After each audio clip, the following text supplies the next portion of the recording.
In the snow-laden wilderness of Montana, where silence hangs thick as frost on pine needles, a man's solitary existence is about to change forever. James Thorne hasn't welcomed a visitor to his hand-carved cabin in 7 years, not since losing Sarah. The grief carved deeper furrows in his weathered face than any woodworking tool ever could.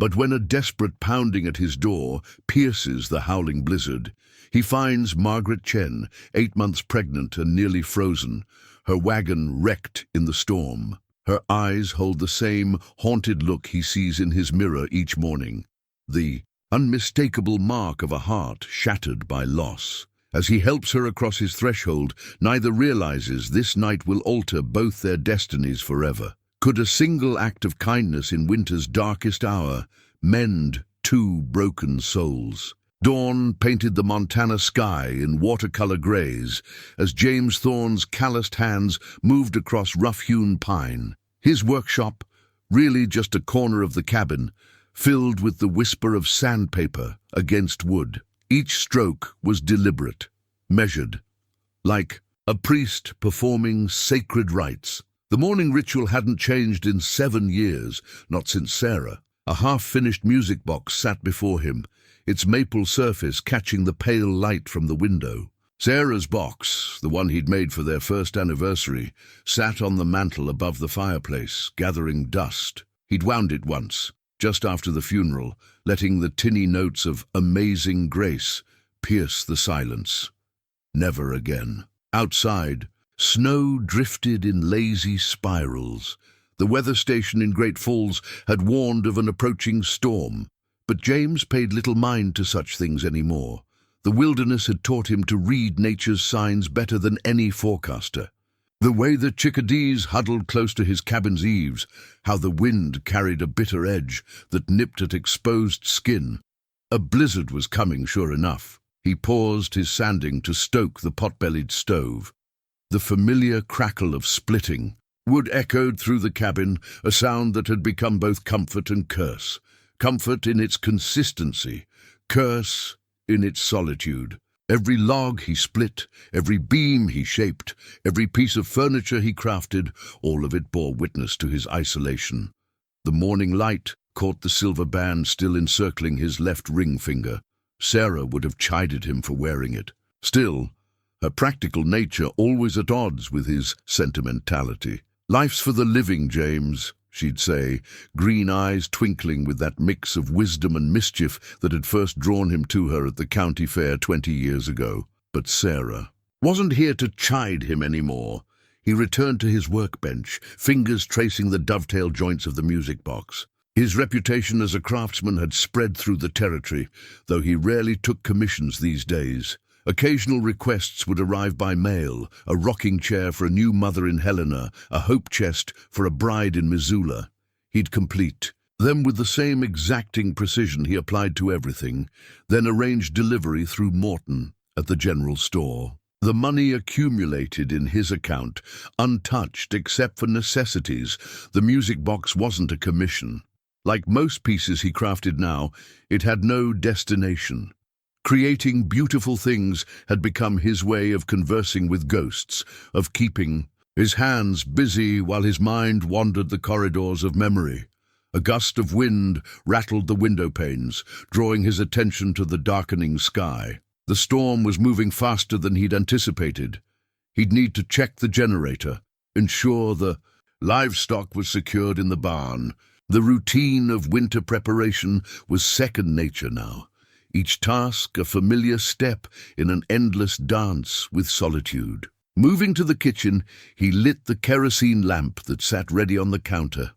Sarah's touch lingered here too, in the arrangement. Of spices she'd alphabetized, in the cast-iron skillet that had been her grandmother's, in the recipe cards written in her neat teacher's script. He'd considered packing it all away once, in those first raw months of grief.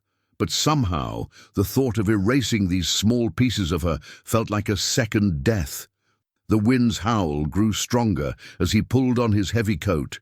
7 years of winters had taught him to respect nature's fury, to prepare methodically for the isolation that came with each storm. He had enough supplies to last months if needed. Cured meat in the smokehouse, preserves in the cellar, dried herbs hanging from the rafters. Sarah had taught him that too, the importance of preparation. "A man alone needs to think ahead," she'd said when they'd first moved to the cabin, her belly swollen with the child they'd never meet. They'd had such plans then. A family, a legacy, a life built with their own hands in this corner of wilderness. Now, it was just him, the quiet and the endless falling snow. He stepped onto the porch, breath clouding in the frigid air. The first heavy flakes were beginning to fall, carrying with them that strange, muffled silence that preceded every major storm. As he turned toward the barn, something caught his eye. Movement on the road that wound past his property. Probably Morton making his final deliveries before the weather turned. James didn't know then that within hours his carefully ordered world of solitude would be shattered by a desperate pounding at his door. He couldn't have guessed that fate, with its peculiar sense of timing, was about to force him to confront everything he'd spent 7 years trying to forget. Margaret Chen's fingers traced the jade pendant at her throat, a habit born of anxiety and memory. The small carving of a dragon had been her mother's parting gift when she'd left Shanghai 5 years ago, carrying little more than hope and her new husband's dreams in her carefully packed trunk. Now, as she huddled beneath wool, blankets in the stranger's cabin, the pendant's familiar contours grounded her in a world gone frighteningly uncertain. "Thank you," she managed through chattering teeth, accepting the steaming cup of tea from her taciturn host. His movements were efficient, almost mechanical, as he worked to warm her frozen limbs. The same careful precision she'd noticed in the cabin's furnishings showed in his methodical care. Everything in its place, everything for a purpose. Her baby shifted within her, a reminder of all she had to protect. David would have known what to say to this stern-faced woodsman, would have charmed him with easy conversation and that infectious laugh that had first drawn her attention in San Francisco's crowded harbor. But David was gone now, his dreams. Over Montana homestead buried alongside him in a simple grave outside Helena. "The storm's getting worse," the woodsman, James, he'd gruffly introduced himself, observed, moving to stoke the fire. "You'll have to stay until it passes." Margaret nodded, too exhausted to argue. The journey from Helena had depleted her already strained resources. She'd known the risk of traveling so late in her pregnancy, but the letter from her sister had been urgent. Anna had relocated her homestead 50 miles north, and Margaret's window for reaching her before the birth was closing rapidly. Now here she sat, in a stranger's cabin, with nothing but the sodden contents of her trunk, and the jade pendant, too. Show for 5 years of chasing a better life. The irony might have made her laugh if she weren't so close to tears. "You're lucky," James said, breaking into her thoughts. "Another hour out there?" He left the sentence unfinished. But Margaret understood. She'd felt death's cold breath on her neck as she'd struggled through the deepening snow, her wagon wheel shattered beyond repair. "My husband used to say, luck was just preparation meeting opportunity," she replied softly, the words slipping out, before she could catch them. It was the first time she'd spoken of David to anyone since the funeral. Something flickered in James's eyes. Recognition, perhaps, or shared pain. He turned away quickly, busying himself with hanging her wet clothes near the stove, but not before Margaret caught the slight tremor in his hands. The cabin's walls were adorned with exquisite woodwork, shelves that flowed like river water, chairs that seemed to have grown naturally from the forest floor. In the corner, a half-finished music box sat on a workbench, its delicate inlay speaking of hours of patient craftsmanship. David would have appreciated such artistry. He'd always said that beauty was worth any sacrifice. "Your work is remarkable," she ventured, trying to bridge the silence that stretched between them. "David, my husband, he hoped to build our home himself, but—" She pressed her hand to her swollen belly, steadying herself. "The influenza took him before he could start." James paused in his tasks, and for a moment Margaret feared she'd overstepped. But when he spoke, His voice carried an understanding that needed no elaboration. Sarah, my wife, she loved music boxes. I used to make them for her, one for each anniversary. The confession hung in the air between them, delicate as frost. Margaret recognized the look in his eyes now. It was the same one she saw in her mirror each morning. The gaze of someone who had learned to carry grief like a familiar companion.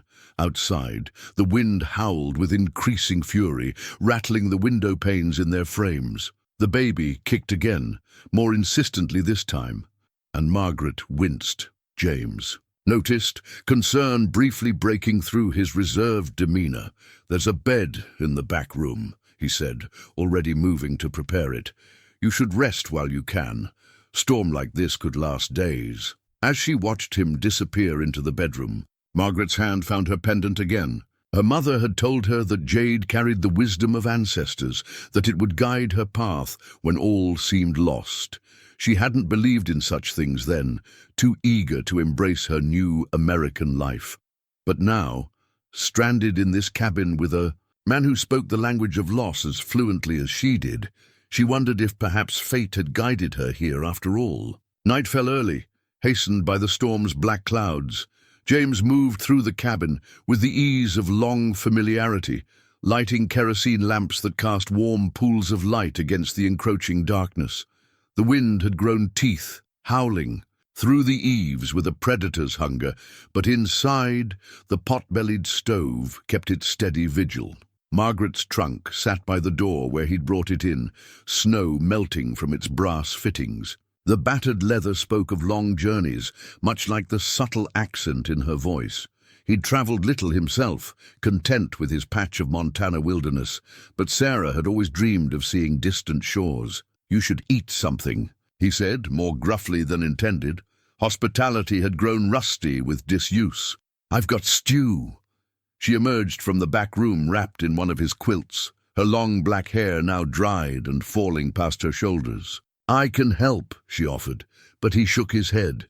"Rest. Doctor's orders." He wasn't really a doctor, just the closest thing to one this far out. 7 years of treating his own injuries and helping the occasional stranded traveler had taught him enough. The stew bubbled in Sarah's cast-iron pot, filling the cabin with the scent of sage and rabbit. He'd tracked the rabbit 2 days ago, before the storm had begun gathering its strength. Now he was glad for the extra meat. "It smells wonderful," Margaret said, easing herself into the chair nearest the stove. Her movements were careful, measured, one hand always supporting her belly. "But please let me at least set the table. I'm pregnant, not helpless." Something in her tone, determination wrapped in politeness, reminded him so much of Sarah that he had to turn away. When he looked back, she had already found the bowls, her small hands moving surely through his kitchen as if guided by instinct. "Your baby," he said, ladling stew into the bowls she held. "How far along?" 8 months. She smiled, though worry shadowed her eyes. "He's active tonight. The storm, perhaps." James nodded, remembering how Sarah used to say their baby kicked more during thunderstorms. "There's willow bark tea," he offered, for the discomfort. They ate in a silence broken only by the storm's percussion and the occasional pop of wood in the stove. James found himself studying her when she wasn't looking, the way she held her spoon with unconscious grace, how her free hand kept returning to the jade pendant at her throat. "My mother gave it to me," she said, catching his glance, "for protection. On the journey, she wasn't happy about me coming to America, but she understood about following love." Her voice caught slightly on the last word. "Sarah," he began, then stopped, surprised at the impulse to share. But Margaret waited patiently, her dark eyes holding no judgment, and he found himself continuing. "Sarah loved storms, said they reminded her that nature was bigger than our problems. David said something similar about the ocean." Margaret's smile was gentle. "During the crossing from China, when I was terrified of the waves, he would say, 'Look how small our fears are compared to all that power.'" The stew slowly disappeared as they traded these careful memories, each story a small trust placed in the other's hands. Outside, the storm raged, but in the cabin's warmth, something fragile was taking root. A sharp gasp from Margaret broke the moment. James looked up to see her face contorted in pain, both hands pressed to her belly. "Just a cramp," she assured him, but her breathing was shallow. "The cold, the travel, it's been too much." James felt fear stir in his chest, an emotion he hadn't allowed himself in years. "What do you need?" "Walking helps sometimes." She tried to stand, but swayed slightly. Without thinking, he was beside her, offering his arm for support. They made slow circles around the cabin's main room, their shadows dancing on the walls in the lamplight. Each circuit brought them past the half-finished music box on his workbench, past Sarah's photographs on the mantel, past the evidence of his lonely years. "Thank you," Margaret whispered as the pain eventually eased. "For everything." James helped her back to her chair, aware of how natural it felt to care for another person again, and how terrifying that realization was. "Try to rest," he said. "Storm's got hours yet to run." As he added wood to the stove, he caught her looking at Sarah's music box on the mantel, her expression soft with understanding. They were both haunted people, he realized, each carrying their ghosts like precious burdens. But somehow, on this storm-racked night, those ghosts seemed to sit more lightly on their shoulders. Morning arrived without fanfare, the storm's fury having softened to steady snowfall. James woke to unfamiliar sounds, the quiet rustle of movement, the gentle clink of cookware. For a moment, the domesticity of it threw him back 7 years before he remembered his unexpected guest. Margaret stood at his wood stove, her movements deliberate despite her advanced pregnancy. Steam rose from a pot he hadn't seen in years. Sarah's old teapot, the one he'd stored away after her passing. "I hope you don't mind," she said, noticing his presence. "I found it while looking for the tea." She held up a tin of his dwindling green tea supply. "It's not quite the same as what we had in Shanghai, but it reminded me of home." The scent of brewing tea filled the cabin, foreign yet oddly comforting. "Sarah bought that pot in Missoula," he found himself saying. "Said proper tea needed proper ceremony." She was right. Margaret smiled, then winced slightly as she reached for cups. James moved to help, but she waved him off. "Please, let me do this. In my culture, serving tea it's a way of showing gratitude." He watched as she poured with practiced grace, her movements turning the simple act into something almost sacred. The tea's color was pale jade, like her pendant. "In Shanghai," she said, passing him a cup, "my mother would read the leaves each morning. She claimed they told her I would cross an ocean." A soft laugh escaped her. "I never believed in such things, but here I am." "Here you are," James echoed, surprising himself with a half-smile. The tea was different from his usual black coffee, lighter, with subtle complexities that reminded him of spring grass. They shared a simple breakfast of cornbread and preserves, the storm's continued presence making conversation feel less daunting. Margaret told him of her family's tea shop in Shanghai, of the streets filled with vendors and the smell of spices. "David loved it there," she said, absently touching her pendant. "He was teaching English, but spent every free moment in the markets, learning about tea and silk trading. That's how we met.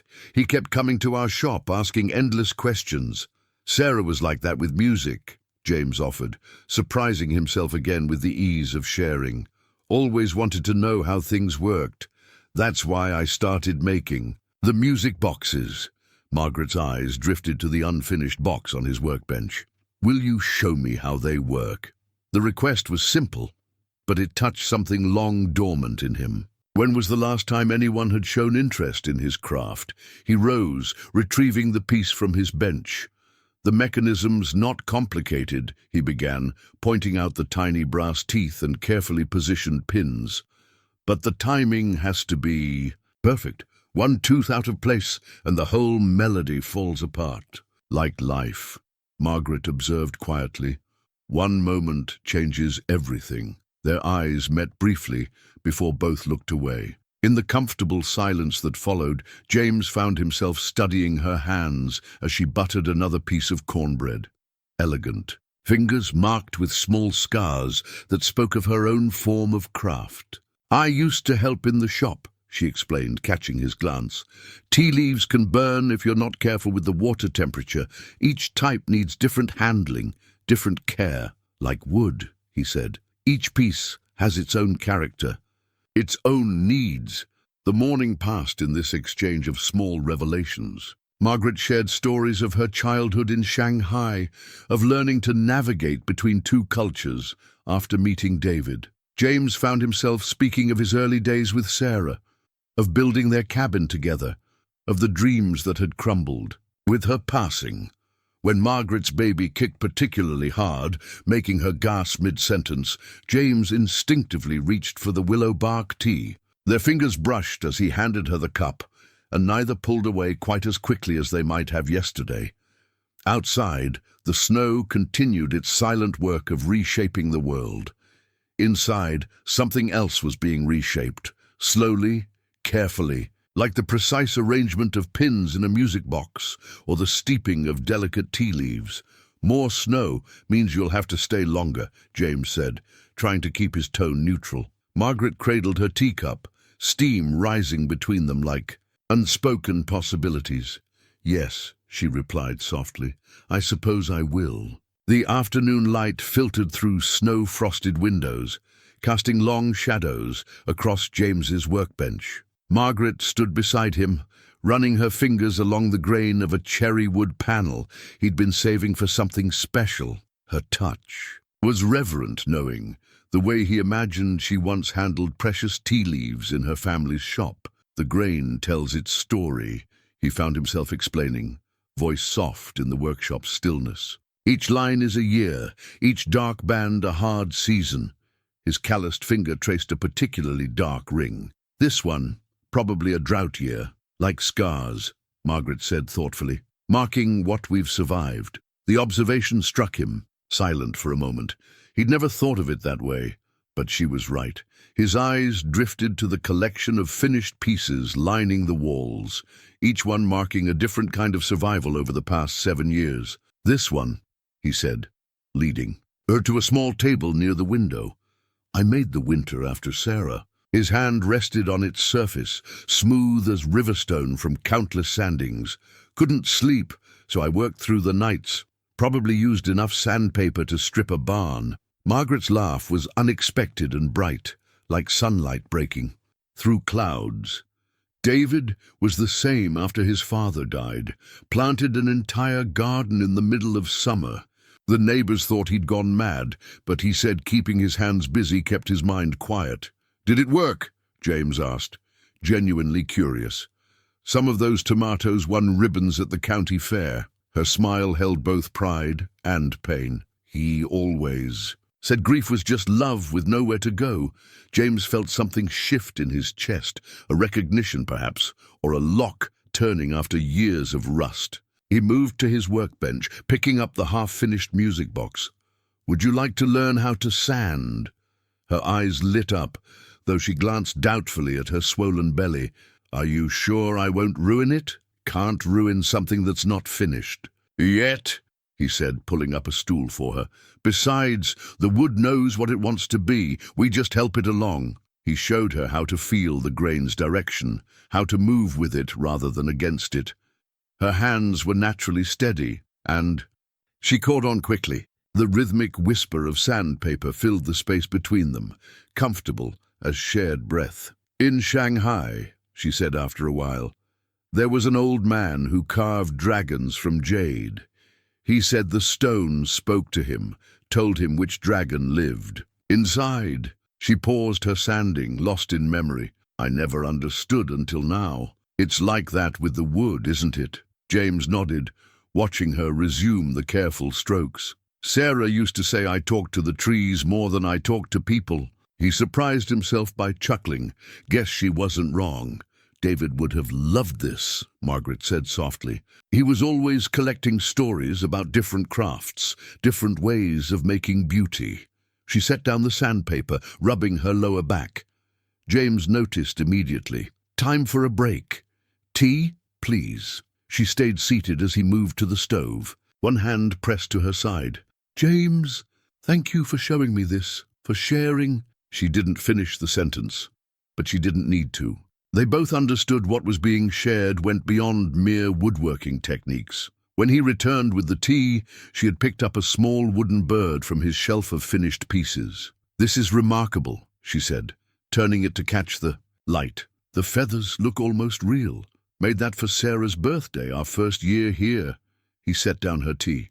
"She loved watching the chickadees that nested near the kitchen window. And now you feed them," Margaret observed, nodding toward the window where a small flock gathered at the feeder he maintained. "Someone should," he said simply. But they both heard the unspoken words, someone should remember, someone should continue the acts of love that outlived the lover.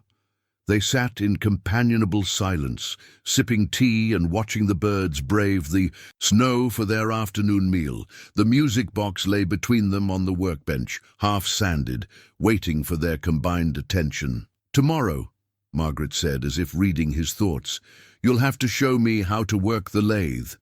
"Tomorrow," James agreed, realizing he was looking forward to it. The word felt different now, less like a burden to be endured and more like a gift to be opened. The morning found Margaret at the kitchen counter, her sleeves rolled up despite the cabin's chill. Before her lay an array of James's preserved vegetables, dried herbs, and the last of his salted pork.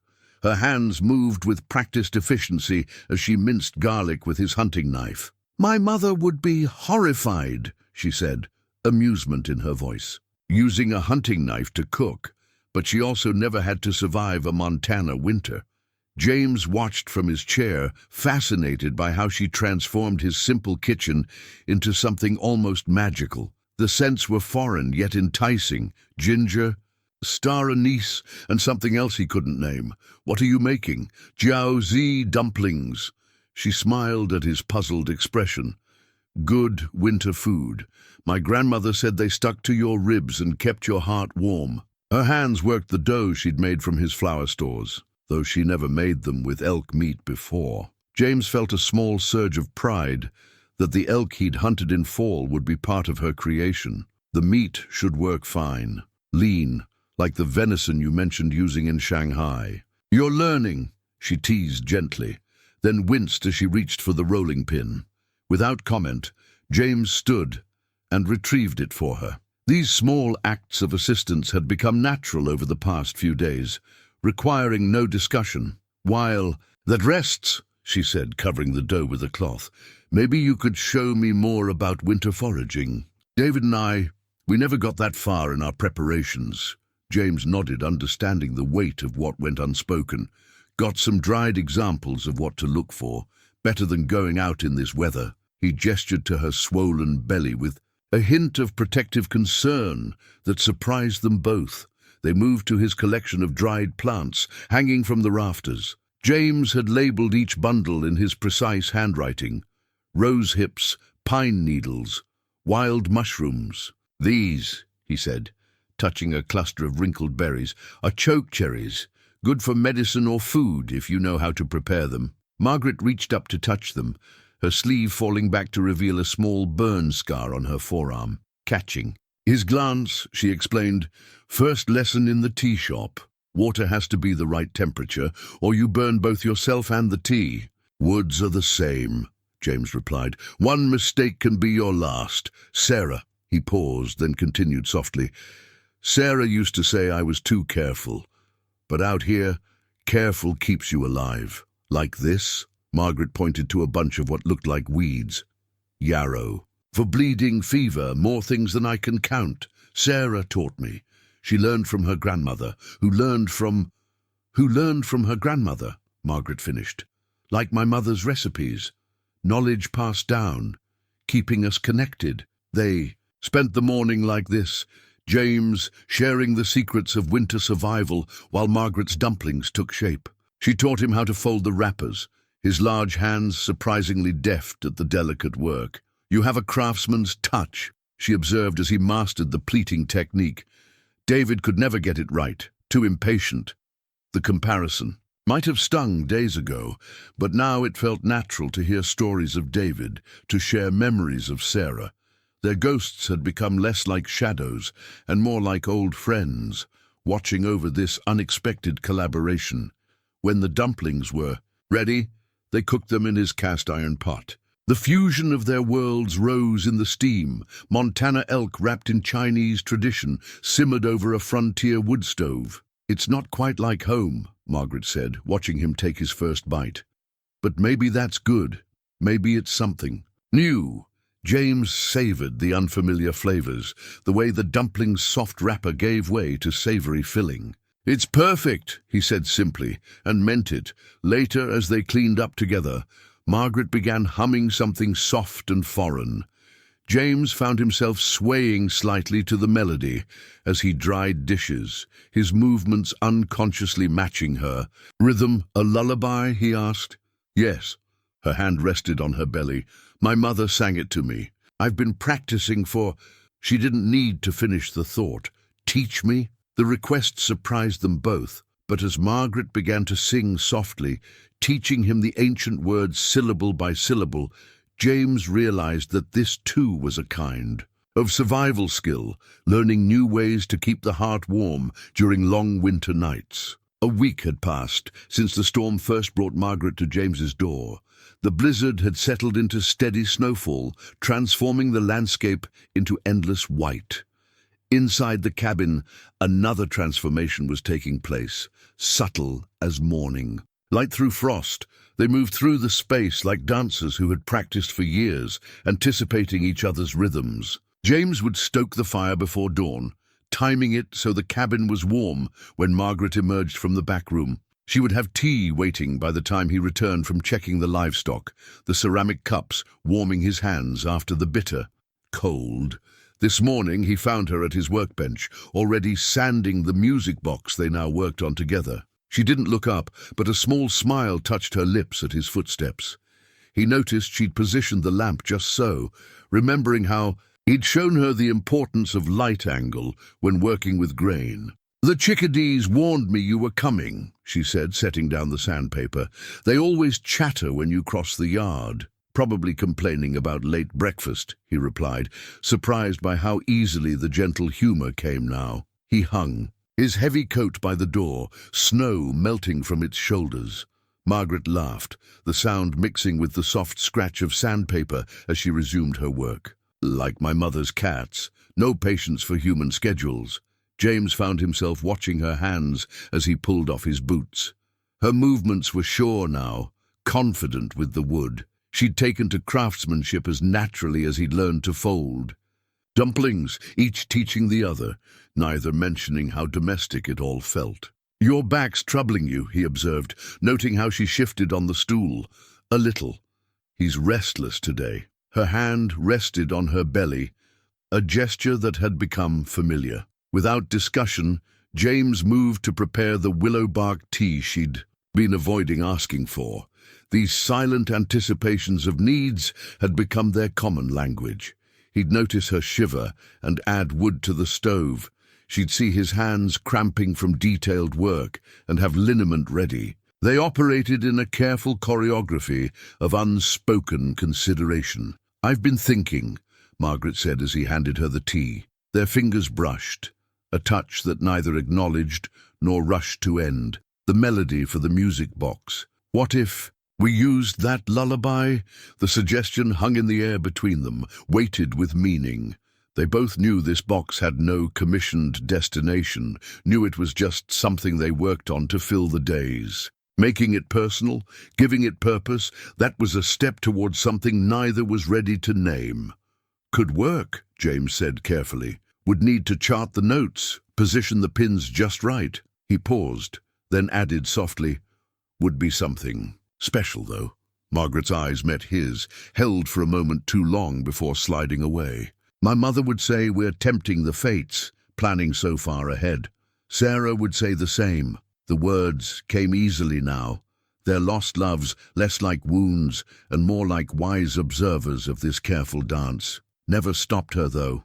They worked in comfortable silence after that, the soft sounds of crafting filling the space between them. James found himself humming the lullaby as he shaped a piece of maple, and from the corner of his eye, He saw Margaret hide a smile. The day passed in this gentle rhythm, working together, sharing meals, exchanging glances that lasted a heartbeat too long. When Margaret reached for a tool on a high shelf, James was there to steady her before she could overbalance. When he struggled to thread the delicate music box mechanism, her smaller fingers took over without comment. It wasn't until evening, as they sat by the fire with tea and the last of her dumplings, that James realized something had shifted. The silence between them no longer felt like grief's aftermath, but like the pause between musical notes, full of anticipation and possibility. "Tomorrow," Margaret said suddenly, her voice soft in the firelight, "would you teach me to read the weather?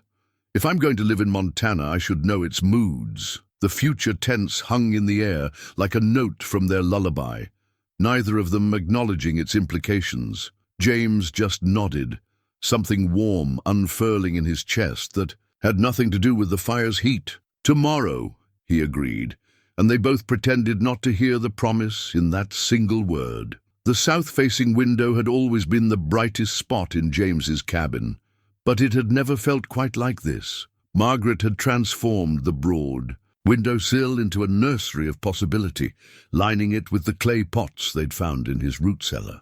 Now, tender green shoots reached toward the winter light, defying the snow that blanketed the world outside. "In Shanghai," Margaret explained, misting the seedlings with careful attention, "we grew herbs on every windowsill.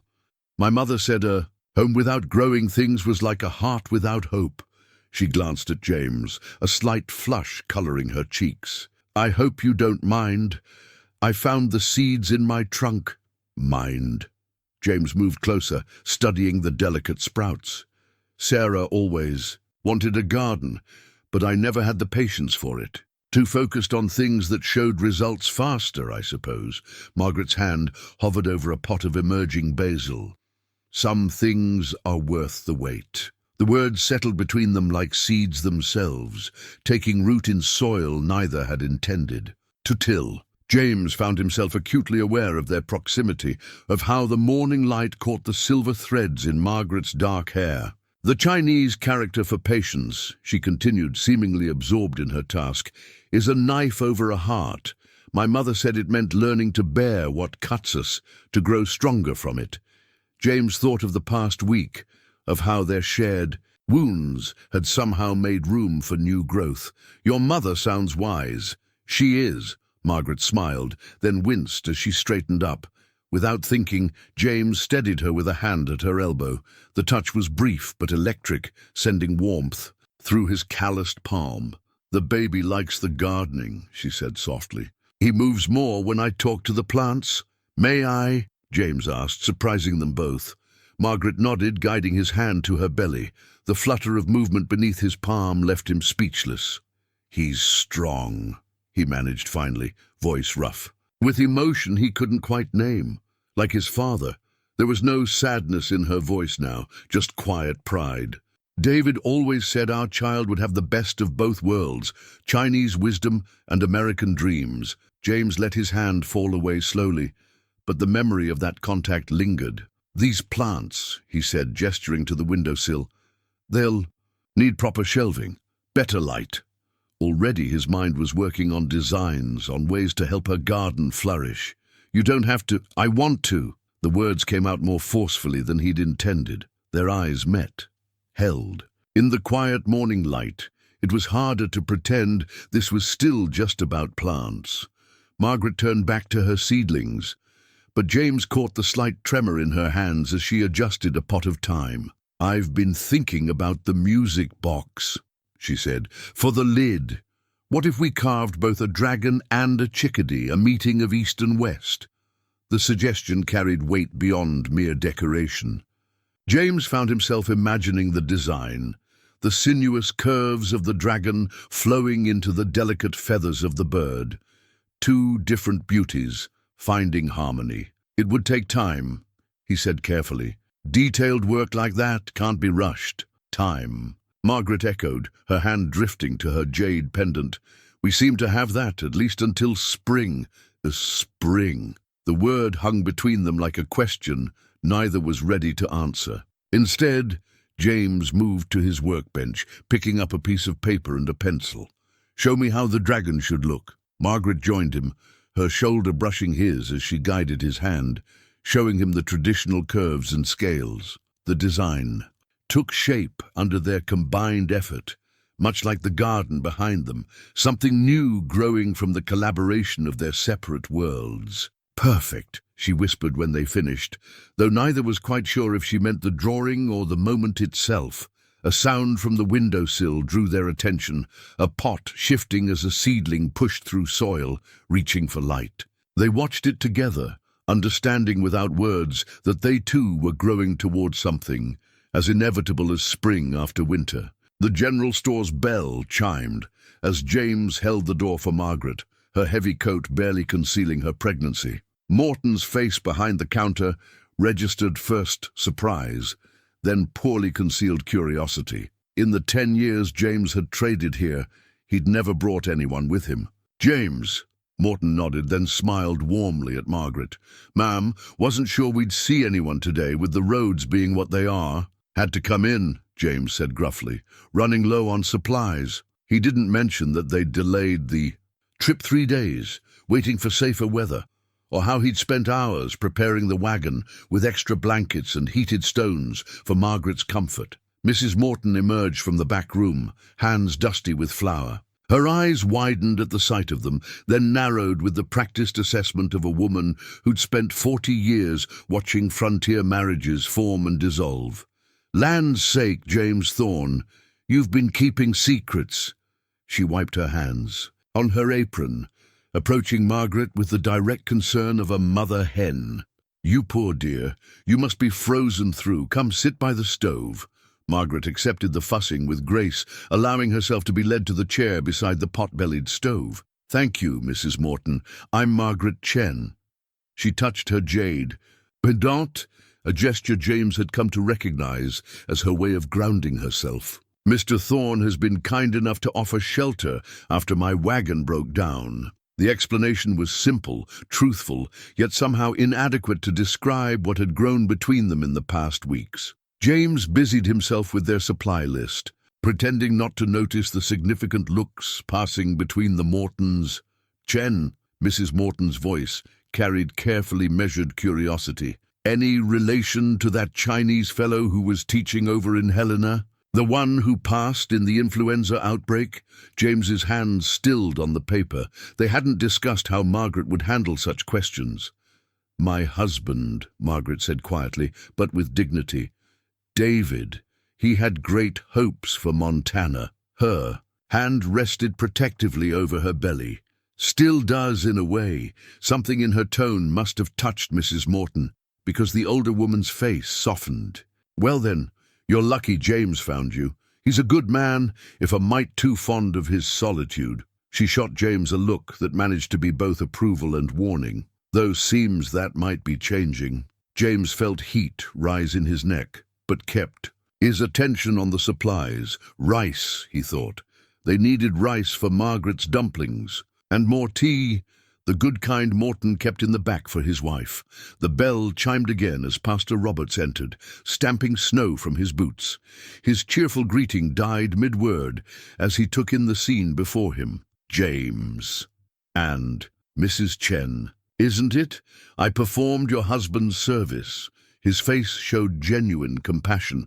"God works in mysterious ways, bringing you to our community in your time of need." "Yes," Margaret agreed softly. "He does." James felt a surge of protective instinct at the barely hidden pain in her voice. "Pastor," he said, moving to stand near Margaret's chair. "We'll need some of Mrs. Morton's dried herbs as well, for the baby." The simple statement had the intended effect. Mrs. Morton immediately launched into a detailed discussion of which herbs would be best, while her husband began gathering James's supplies with unusual efficiency. But it was the way Margaret leaned slightly toward him, accepting his proximity as natural, that made James's heart beat faster. They'd developed this silent language of support, knowing when the other needed grounding. "You'll stay for tea," Mrs. Morton declared, brooking no argument. "I've just baked scones, and you can tell me all about those Chinese dumplings Sally Chen mentioned in church last Sunday. Said her sister-in-law made the best she'd ever tasted." Margaret's eyes met James's, sharing private amusement at how quickly news travelled. The weeks of comfortable solitude in their cabin had made them forget the power of small-town observation. As Mrs. Morton bustled about with teacups, Pastor Roberts engaged Margaret in gentle conversation about her journey west. James found himself watching her as she spoke, noting how the firelight caught the subtle red tones in her hair, how her hands moved expressively when she described Shanghai. "A remarkable woman," Mrs. Morton murmured, appearing at his elbow with the tea. "And getting closer every day, I'd say." James accepted the cup without comment, but he couldn't deny the truth in her words. Every day did bring them closer, like the steady growth of Margaret's garden on his windowsill. And like those tender shoots reaching for light, he found himself hoping for something he hadn't dared consider in years. Spring and all its possibilities. James worked by lamplight in the barn, long after Margaret had gone to sleep. The cradle was taking shape beneath his hands, crafted from the cherry wood he'd been saving. Each stroke of the plane was precise, measured like a heartbeat in the winter night. He'd started it 3 days ago, after their return from town. Something about the way the community had seen them as a potential future rather than two broken pasts had shifted something in him. The cradle was no longer just a project, it was a confession taking shape in wood and hope. The sound of the barn door startled him. Margaret stood there, wrapped in his spare coat, her breath clouding in the cold air. "I heard you leave," she said softly. "Couldn't sleep anyway. The baby—" She pressed a hand to her side. James set down his tools, suddenly conscious of the half-finished cradle between them. Margaret's eyes found it, widened slightly, but she said nothing as she made her way carefully across the barn floor. "You'll catch cold out here," he said gruffly, but was already reaching for the quilt he kept on a hay bale. Their fingers brushed as he draped it around her shoulders, and neither pulled away immediately. "It's beautiful," she finally said, touching the cradle's curved head with gentle fingers. "The wood. It's the cherry you were saving." Seemed right. He watched her hand move along the grain. "Cherry's strong, endures, takes a fine polish." "Like love," Margaret whispered, so quietly he almost missed it. Then, louder, "David and I never got to," she swallowed. "We had plans for a cradle. He was going to build it himself. Sarah wanted children." The words came unbidden, drawn out by the midnight quiet and Margaret's presence. "We lost one. Early.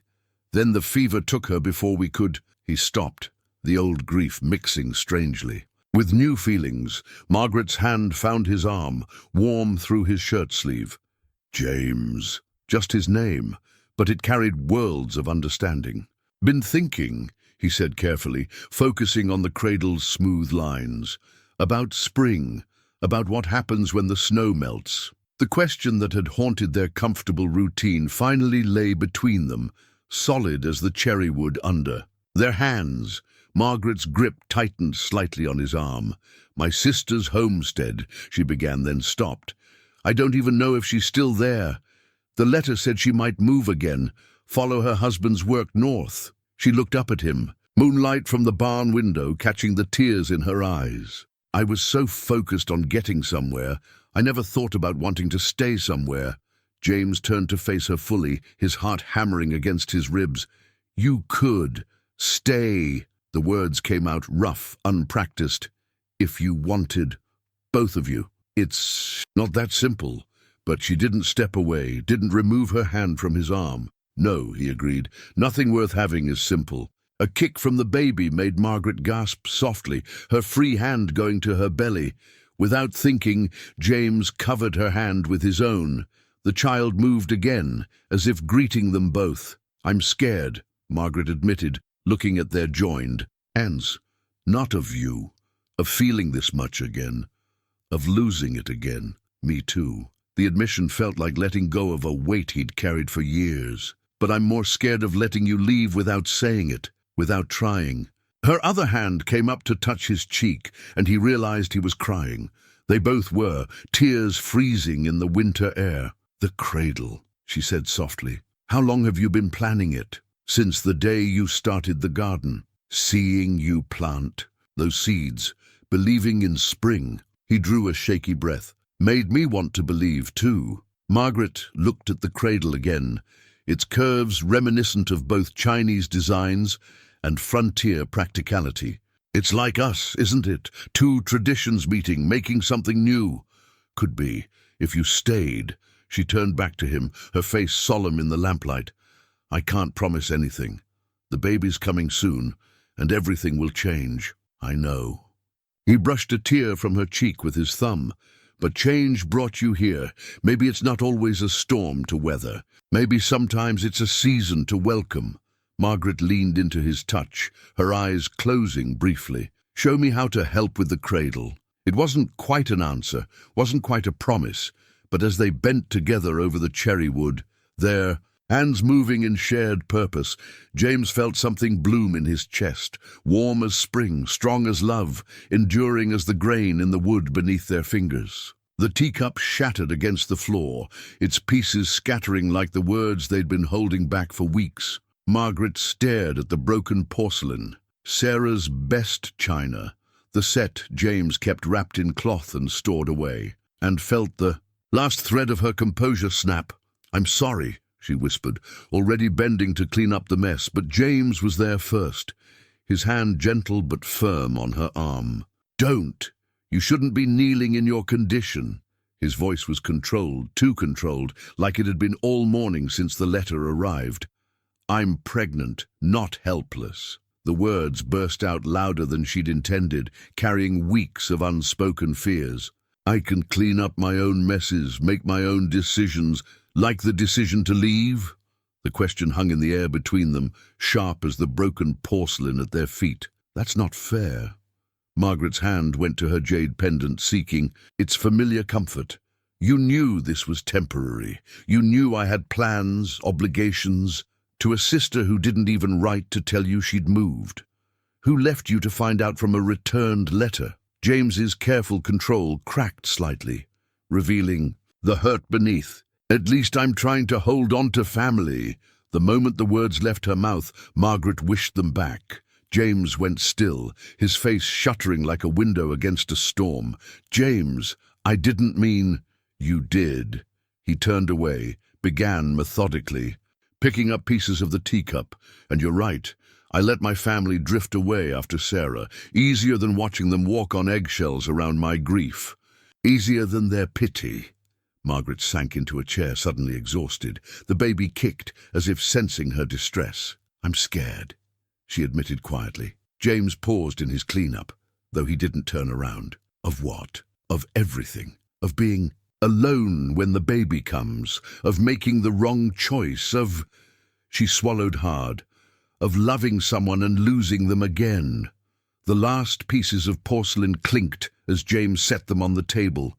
When he finally turned to face her, his eyes held a vulnerability that made her heart ache. "You think I'm not scared?" His voice was rough. "Watching you in my home, with your garden and your dumplings and your lullabies, seeing you work beside me in the workshop, feeling myself come alive again and knowing it could all disappear with the spring thaw." "Then why push?" Margaret demanded, tears threatening. "Why make it harder?" "Because I've spent 7 years letting fear win." He crossed the room in 2 strides, knelt before her chair. "Because when you smile at something I've made, or hum while you cook, or talk to your belly in Chinese when you think I'm not listening, I remember what it's like to want more than survival." Margaret's hands trembled as she reached out to touch his face. "I remember too. That's what terrifies me." "Stay," he whispered. "Not out of obligation or fear or convenience. Stay because what's growing between us deserves a chance to bloom, like your garden in the window. And if it withers..." The question held all her fear, all her doubt. "Then we'll have tried.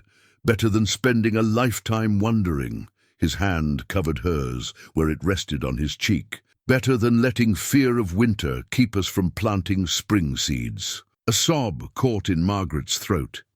"I don't know if I'm strong enough. You crossed an ocean for love once, crossed a continent, survived loss that would break most people." James's eyes held hers steadily. "You're the strongest person I know. Hold me." The request was barely audible, but James heard. He gathered her into his arms, careful of her belly, and they sat together in the quiet morning light. "The teacup," Margaret murmured against his shoulder. "It was Sarah's. Sarah would have." "Liked you," James said softly. "She always said I needed someone who could match my stubbornness." A watery laugh escaped Margaret. "David would have said the same about you." She pulled back slightly, meeting his gaze. "I can't promise anything. Not yet. I know." He touched her cheek gently, brushing away tears. "But you're still here talking about it. That's something." They stayed like that as the morning light strengthened, holding each other amidst the remnants of broken porcelain and broken barriers. Outside, snow continued to fall, but in the window, Margaret's garden reached steadily toward spring. The letter arrived on a clear morning, when the sun turned the snow-covered landscape into a sea of diamonds. Margaret recognized her sister's careful handwriting immediately, though the postmark was from a town she'd never heard of, far north, near the Canadian border. She sat at James's kitchen table, their kitchen table now really, and traced the envelope's edge with trembling fingers. James moved quietly behind her, setting down a cup of tea before retreating to give her space. They'd grown so attuned to each other's needs that words were often unnecessary. "Would you—" She swallowed hard. "Would you read it with me?" The request brought him instantly to her side, his solid presence anchoring her as she broke the seal. The paper crackled as she unfolded it, releasing a faint scent of lavender, Anna's signature touch. "Dear Margaret," she began reading aloud, her voice steady despite her racing heart. "I pray this finds you safe. We've moved again. Thomas found work with a logging company up north. The pay is better, and they provide housing for families." James's hand found her shoulder as she continued. "I'm sick with worry, not knowing where you are or if you received my earlier letters. The thought of you traveling alone in your condition." Margaret's voice caught. "The minister in Helena told us of David's passing. My heart breaks for you, dear sister." The baby kicked, and Margaret pressed a hand to her side, drawing comfort from the movement. James's thumb traced small circles. On her shoulder. "We have a good life here," she read on. "Thomas says there's work for skilled craftsmen. I've told him about David's woodworking plans, thinking perhaps—" Margaret stopped, understanding dawning. "She thought I would bring David's tools, continue his work." "You still could," James said quietly, "if that's what you want." Margaret turned to look at him, seeing the pain he tried to hide. A month ago, maybe. But now? She reached for his hand, drawing it to rest alongside hers on her belly. "Now I'm not the same person who set out to find Anna. That woman was running from grief, desperate for any piece of the future she'd planned with David. And now," James's voice was hardly more than a whisper, "now I understand what my mother meant about Jade." Margaret touched her pendant with her free hand. "How it doesn't break, but takes on new forms, becomes something different but no less beautiful." James knelt beside her chair, keeping his hand on her belly. "Margaret, let me finish. Please." She took a deep breath. "When I came here, I thought I was just seeking shelter from a storm, but you—" She cupped his cheek with her hand. "You showed me how to build something new from broken pieces. Like your music boxes, like my garden. Different from what was planned, but no less precious. You don't have to decide now," he said, though his eyes betrayed his hope. "Your sister will understand. Anna knows about building new dreams. That's why she followed Thomas north." Margaret smiled through tears. "And I—" She looked around the cabin that had become home, at the windowsill where her plants thrived, at the cradle taking shape in the workshop. "I think I'm exactly where I need to be." James stood, pulling her carefully to her feet and into his arms. "You're sure?" "No," she answered honestly. "I'm terrified. Of letting go of old plans, of trusting happiness again, of raising a child in a way David never imagined." She pressed closer to him. But I'm more sure of you, of us, than I've been of anything since I lost him. We'll write to Anna, James said, his voice rough with emotion. Tell her everything. Invite her to come when the baby... He trailed off, overwhelmed by the future suddenly opening before them. Our baby, Margaret corrected gently. Because that's what you've become to us, isn't it? Not just shelter from a storm, but home.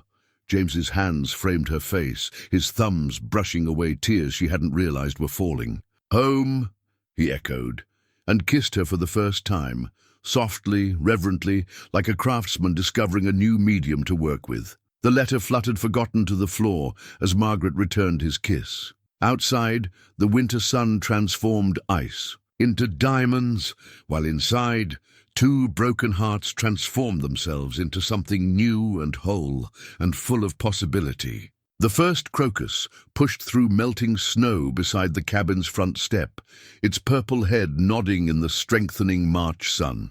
Margaret spotted it during her morning ritual of checking her windowsill garden, and her delighted cry brought James running from the workshop. Look!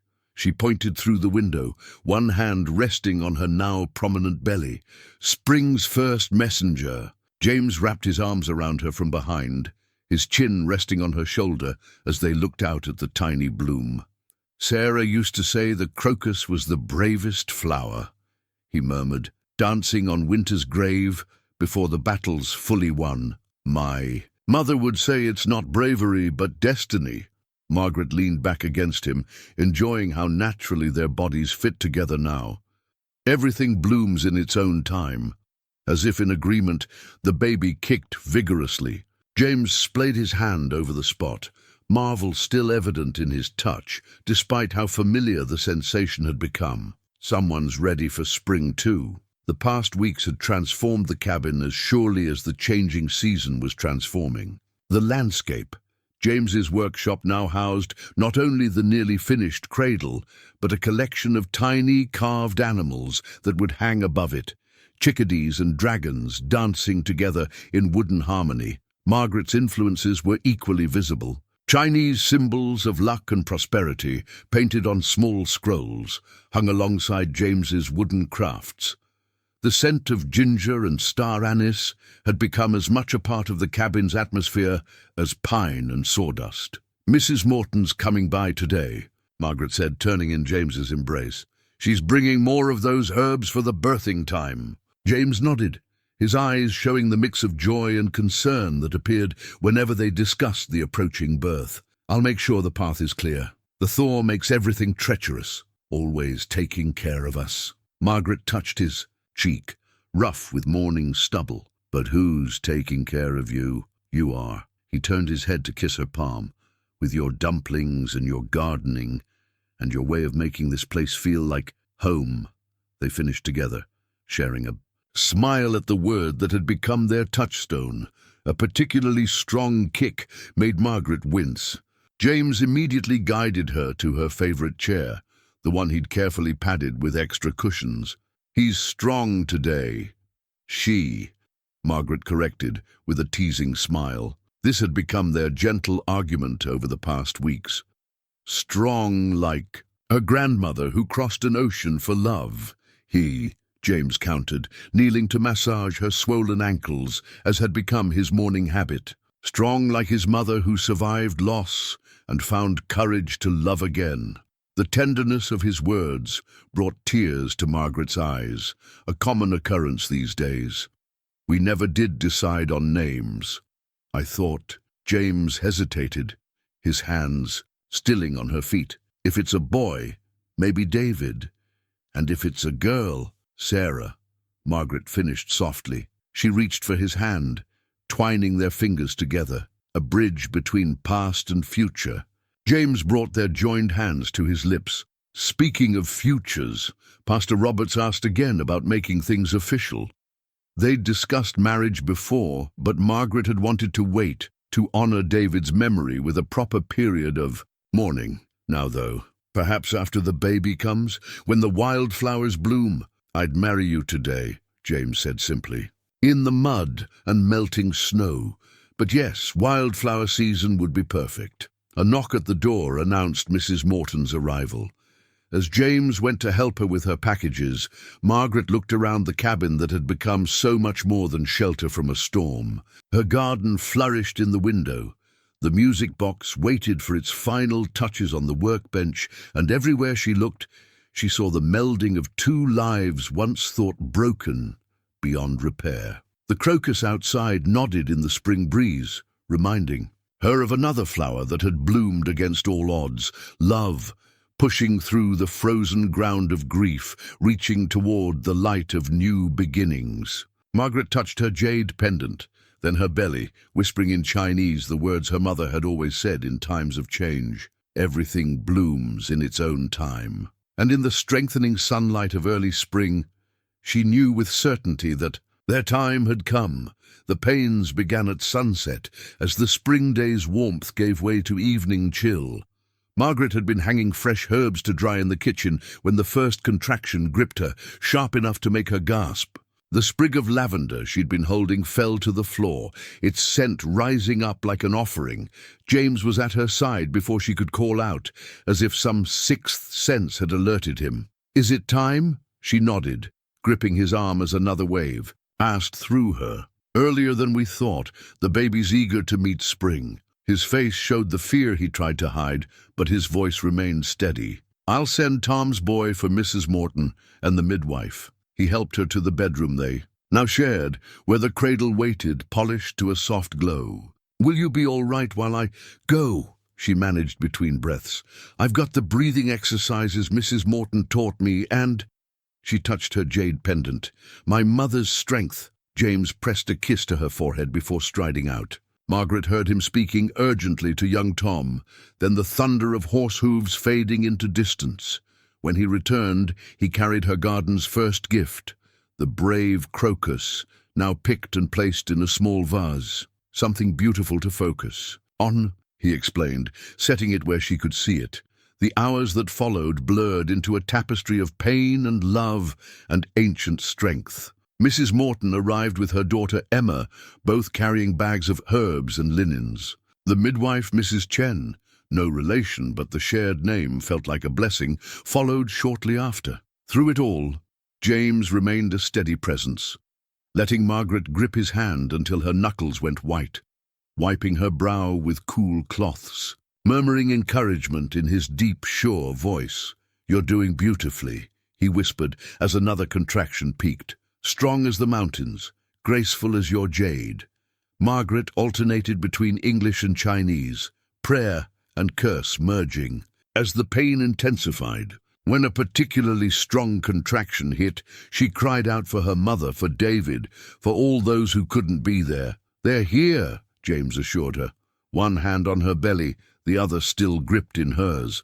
"In the jade, in the wood of the cradle, in every breath and push and moment of strength. They're watching over us."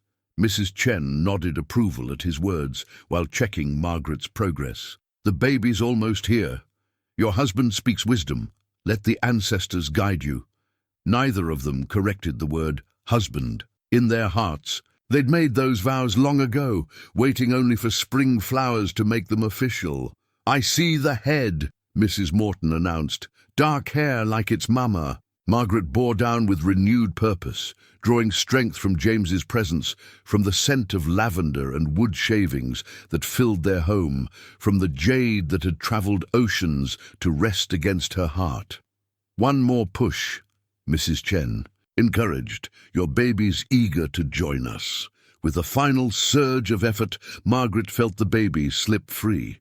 For a moment, perfect silence filled the room. Then a lusty cry split the air, strong as winter wind, welcoming as spring rain. "A girl," Mrs. Chen announced, laying the infant on Margaret's chest. "A beautiful girl." James's breath caught as he looked at their daughter, for she was theirs now in every way that mattered. Dark hair like Margaret's, but when she opened her eyes, they were green as summer leaves. Like Sarah's, Margaret thought, and felt tears of joy fall.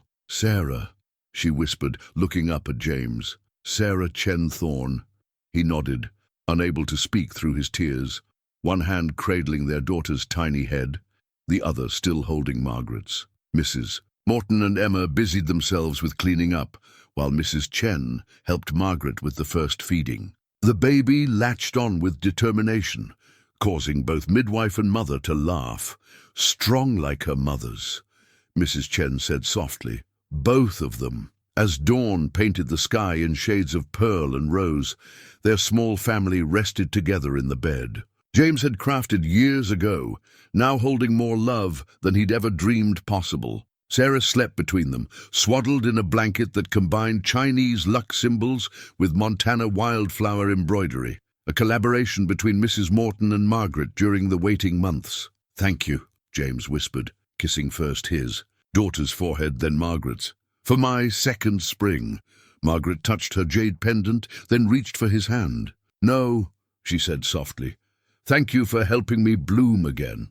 Outside, the morning sun blessed their garden's new growth, while inside, their love bore its most precious fruit. A child born of grief survived and joy rediscovered, carrying the legacy of 2 cultures and 4 parents in her tiny, perfect form. Dawn crept into their bedroom, painting soft shadows on the cradle where little Sarah slept. James watched from the doorway as Margaret hummed a Chinese lullaby while folding tiny clothes. Gifts from the town's women who had descended upon the cabin with food, blankets, and endless advice in the days following the birth. "You're hovering again," Margaret said softly, amusement in her voice. She'd caught him doing this often, standing guard over his newfound happiness as if it might disappear like morning mist. "Just thinking," he replied, moving to join her, "about how this room's changed, how everything's changed." Indeed, the space that had once been his solitary refuge now bloomed with life. Sarah's cradle, his most treasured creation, held pride of place beneath the window. Margaret's herbs dried in fragrant bundles alongside his wood samples. Their clothes hung together in the closet, his rough work shirts next to her traditional Chinese jackets. "Good changes?" Margaret asked, though she already knew the answer. James gathered her into his arms, careful of her still healing body. "The best." He pressed a kiss to her temple. "Though I'm not sure Mrs. Morton would agree. She's scandalized we haven't set a wedding date yet." Margaret laughed against his chest. "She'll survive. Besides, the wildflowers aren't blooming yet." She pulled back to look at him. "Unless you're having second thoughts about marrying you?" "Never." His voice held absolute certainty. "About letting Mrs. Morton plan the celebration?" "Maybe." A small sound from the cradle drew their attention. Sarah was awakening, her tiny fists waving in the morning light. They moved together to lean over her, watching as she opened eyes that somehow held both their histories, green as Montana pine, shaped like almonds, wise as jade. "Zhao-an, little one," Margaret cooed, lifting her daughter. The Chinese greeting for good morning flowed naturally now from both their lips, just as James's traditional sweet dreams had become part of their nighttime ritual. James cradled them both in his arms, marveling at how perfectly they fit together. Sarah's dark hair carried the same silk-soft texture as her mother's, but she had James's chin, a detail Mrs. Morton had pointed out with considerable satisfaction. "She's a perfect bridge," Margaret said, as if reading his thoughts, "between east and west, past and future." She touched the jade pendant that now hung on a longer chain, safely out of Sarah's reaching fingers. "My mother would say she has old eyes, a soul that's lived before." Sarah would say the same. James traced their daughter's cheek with a gentle finger. She believed children chose their parents, came to the families they were meant to find. "Then she chose well," Margaret said softly. "Finding a father who can build her anything, tell her stories in the language of wood and wilderness, and a mother who can teach her 2 cultures, show her how to grow gardens in winter, and find strength in jade." James's voice roughened with emotion. "She'll never doubt she's loved." Sarah chose that moment to demand breakfast, her cry surprisingly strong for such a tiny being. They shared a smile at her timing. She had her mother's determination and her father's directness, they'd already decided. As Margaret settled in the rocking chair to nurse, James knelt beside them, one hand supporting Sarah's head, the other entwined with Margaret's fingers. The morning sun streamed through the window, catching the dried herbs and wood shavings in its light, creating a halo effect that reminded him of Renaissance paintings he'd seen in Sarah's old art books. "I got a letter from Anna yesterday," Margaret said, her free hand stroking Sarah's dark hair. "She and Thomas want to visit when the weather's better. Meet their niece." "They're welcome," James replied, and meant it. The cabin that had once seemed too full of ghosts now felt ready to embrace more family, more love, more life. "She also wrote that she's never seen me sound so happy." Margaret's eyes met his, full of quiet joy. "She's right. I never expected." "After David." "I know." He lifted their joined hands to his lips. "After Sarah, I thought that part of life was over. But you taught me that love's like your garden. It can bloom in any season if you're brave enough to plant the seeds." Sarah drifted back to sleep against her mother's breast, one tiny hand clutching Margaret's jade pendant. Outside, the spring wind carried the promise of wildflowers soon to come. Inside, their small family held each other in the morning light, creating new memories in a space once haunted by old ones. Love, like the treasured wood James worked with, like the jade that had traveled oceans to reach them, had proven both strong and beautiful in its ability to be shaped into something new while honoring what came before. The plans for the cabin's expansion lay spread across James's workbench, weighted down by his tools and Margaret's jade pendant. They'd removed it from its chain to trace its dragon pattern onto the wood that would become their new front door, a blessing worked into the very entrance of their growing home. "The east wing will catch the morning sun," James explained, his finger tracing the careful drawings. "Perfect for your herb room and the nursery, and here," he indicated a covered walkway, connecting to a proper workshop. "No more wood shavings in the kitchen." Margaret smiled, adjusting Sarah in her sling. At 2 months old, their daughter insisted on being part of every family discussion. "You'll miss the smell of sawdust mixing with dinner." "Maybe," he admitted, drawing her close with his free arm. "But watching you try to keep wood dust out of your dumplings is painful." Their laughter drew a coo from Sarah, her tiny hand reaching for the jade pendant on the workbench. James picked it up, letting her grasp it briefly before returning it. To Margaret, the simple gesture carried the weight of their shared future, the mingling of traditions, the passing down of treasures both physical and spiritual. "Mrs. Morton's been asking about the wedding again," Margaret said, tucking the pendant away. "The wildflowers are starting to bloom." "I saw the first Indian paintbrush yesterday." James's hands moved to the small of her back, stable and warm. "Time to make honest folks of us." "As if we weren't already." She leaned into his touch. "But yes, Sarah should have her parents' wedding as part of her story." The mention of stories drew their eyes to the shelf where their memory book rested, a leather-bound volume James had crafted during Margaret's pregnancy. Inside, they'd written their journey for Sarah, how her Chinese grandmother's jade had crossed oceans, how her father learned to carve dragons alongside chickadees, how her mother planted gardens in winter. The pages held pressed flowers, sketches of the cradle's construction, and the first characters of Sarah's Chinese name written in Margaret's elegant hand. "Speaking of stories," James said, "Pastor Roberts asked if we'd share ours at next week's service. Says the community could use a reminder about second chances and new beginnings." Margaret touched Sarah's cheek softly. "What do you think, little one? Should we tell them how your Baba learned to make dumplings and your Mama learned to sand wood?" The baby's answering gurgle made them both smile. James reached for his pencil, adding another detail to the plans, a small garden shrine that would honor both their pasts while celebrating their present. "Anna's letter arrived this morning," Margaret said. "They'll be here in time for the wedding.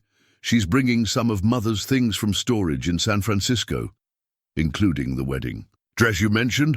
Margaret nodded, emotion catching in her throat. "Mother's red silk. She always said I'd wear it someday, though I doubt she imagined it quite like this." In a frontier chapel, marrying a woodworker who's already helped deliver your child? James's eyes crinkled with amusement. At least we're giving the town something to talk about. As if they needed more reason. Margaret shifted Sarah to her other shoulder. Though Mrs. Morton did say we've inspired others. Widow Chen up near Miller's Creek is courting again. James began rolling up the plans, his movements precise and thoughtful. Life's too precious to waste, Sarah used to say. Too short to let fear keep us from joy. David said something similar after his father died. Life's for living, not just remembering. Margaret watched as James stored the plans in the cedar tube he'd carved for them. They led us here, didn't they? In their own way, they did. James gathered his family close, breathing in the mingled scents of wood shavings, herbs, and the sweet milk smell of their daughter. And now we build something new, not to replace what was lost, but to honor it by living fully. Sarah dozed against her mother's chest, one hand still reaching for the jade pendant, the other clutching a tiny wooden dragon James had carved for her. Outside, spring winds carried the promise of wildflowers and wedding bells. Inside, the plans for their expanded home waited to become reality, much like the love that had transformed two broken hearts into a family. Tomorrow, Margaret said softly, the word both question and answer. Tomorrow, James agreed, kissing first his daughter's dark hair, then his soon-to-be wife's waiting lips, and all the tomorrows after. 1 year later, spring painted the Montana wilderness in wildflower hues. The expanded cabin stood proud against the backdrop of mountains, its new wings embracing the garden where Margaret tended her herbs. The workshop, connected by a covered walkway lined with Sarah's first attempts at walking, rang with the sounds of creation and family. Inside, the family altar James had crafted held treasures of both worlds. Margaret's jade pendant resting beside Sarah's music box. Photographs of David and Sarah sharing space with fresh wildflowers and incense. The dragon and chickadee carvings on the altar's edges danced together in eternal harmony, much like the couple who had found love in winter's darkest hour. "Mama! Baba!" Sarah's voice, strong and clear at 15 months, carried through the open windows. She toddled across the garden, dark hair flying, green eyes bright with excitement as she clutched a freshly bloomed crocus. James caught her up in his arms, his laughter mixing with Margaret's as their daughter presented her treasure. "Spring's first messenger," he said, echoing words from a year ago. "And right on time for your birthday," Margaret added, touching Sarah's cheek. "Just like you were." The family made their way inside, where the afternoon sun illuminated their shared life. The kitchen's herb-lined walls now hosted a blend of frontier pragmatism and Chinese tradition. The workshop, visible through the connecting door, showed evidence of their combined craftsmanship. Margaret's fine detail work complementing James's sturdy construction. "Hard to believe it's been a year," James mused, settling Sarah in her high chair, carved by his hands, decorated with Chinese symbols by Margaret's. "Feels like yesterday and forever at once." "Time moves differently when you're growing love," Margaret replied, preparing tea in the pot that had survived their first emotional storm. She glanced at the mended teacup on its shelf of honor. There, first argument's remnant transformed into a symbol of resilience.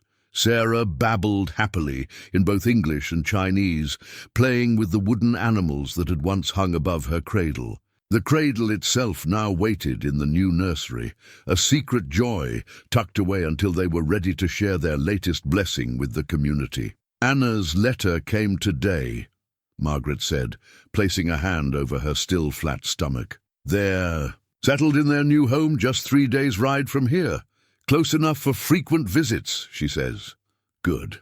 James wrapped his arms around her from behind, both of them watching their daughter arrange her toys in patterns that mirrored the altar's design. Family should be close. The word family had taken on new meaning over the past year. The Mortons had become honorary grandparents to Sarah. Pastor Roberts visited regularly, drawn by James's quiet wisdom and Margaret's dumplings.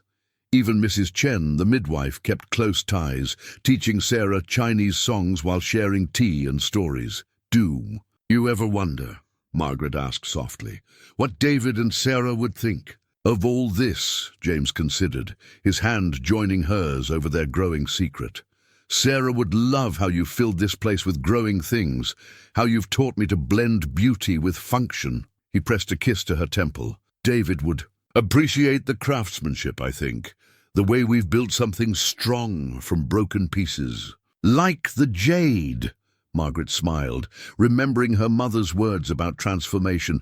"Or like your music boxes, creating harmony from separate notes." Sarah chose that moment to begin singing her favorite blend of Chinese lullaby and frontier. Hymn, her small voice carrying the merged melody that had become their family's signature song. The sounds drifted through the cabin, out into the garden, where crocuses bloomed beside Chinese herbs, up to the Montana sky that had witnessed their love's first flowering. "We should tell everyone soon," James murmured, his hand gentle over their growing joy. "About the new addition, after the spring festival," Margaret agreed. "When the wildflowers are in full bloom, it seems right somehow, life announcing itself in its own perfect time." They stood together in their expanded home, surrounded by the life they'd built from winter's darkness and storm's fury. Their daughter sang to her wooden animals. The altar watched over their happiness, and the afternoon sun blessed it all with golden light. "Everything blooms in its own time," they whispered together. The phrase that had become their family motto, their shared prayer, their testimony to love's patient power to heal and transform and create anew. Outside, the first wildflowers nodded in the spring breeze, while inside, a family born of grief and hope, east and west, past and future, held each other close, grateful for the storm that had brought them together and the love that had taught them to bloom again.